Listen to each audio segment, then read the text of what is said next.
Audio Jungle.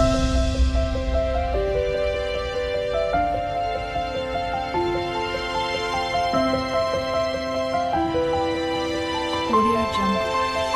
Hi friends, నేను egg curry చేశాను. ఎప్పటిలాగా ఎండు కారంతో కాకుండా ఈసారి పచ్చి కారంతో చేశాను. టేస్ట్ అయితే చాలా డిఫరెంట్గా చాలా బాగుంది. ఎప్పుడు ఒకేలా కాకుండా ఒకసారి ఇలా చేసి చూడండి, బాగుంటుంది.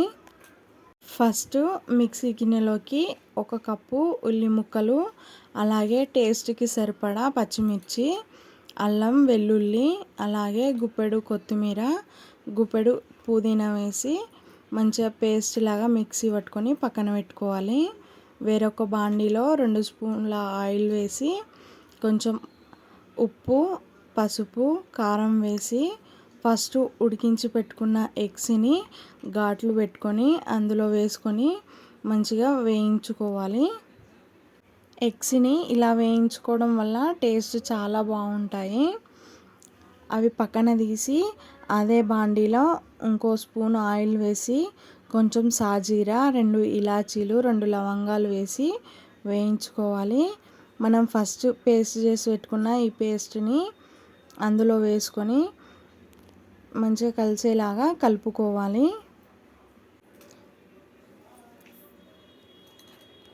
ఒక 5 నిమిషాలు మూత పెట్టుకొని నూనె పైనకి తేలేంత వరకు మగ్గనివ్వాలి. ఈ మగ్గిన తర్వాత మన టేస్ట్కి సరిపడా ఉప్పు, 1/2 టీ స్పూన్ పసుపు, 1 స్పూన్ ధనియాల పొడి, 1 స్పూన్ జీలకర్ర పొడి వేసి మొత్తం కలిసేలాగా కలుపుకోవాలి. తర్వాత 1 కప్పు పెరుగు వేసుకొని మొత్తం కలిసేలాగా కలుపుకొని మరో 5 నిమిషాలు మగ్గనివ్వాలి. ఇలా మగ్గిన తర్వాత 1 కప్పు వాటర్ని పోసుకోవాలి. కొంచెంసేపు మరిగిన తర్వాత ఫస్ట్ మనము వేయించి పెట్టుకున్న ఎగ్స్ని అందులో వేసి మొత్తం కలిసేలాగా కలుపుకొని గరం మసాలా వేసుకోవాలి.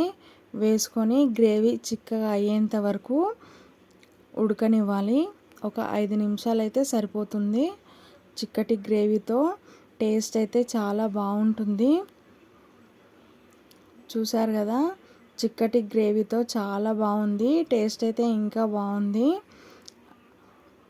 స్టవ్ ఆఫ్ చేసే ముందు కొత్తిమీర వేసుకొని దింపేసుకోవడమే. ఈ వీడియో కనుక నచ్చినట్లయితే లైక్ చేయండి, సబ్స్క్రైబ్ చేయండి.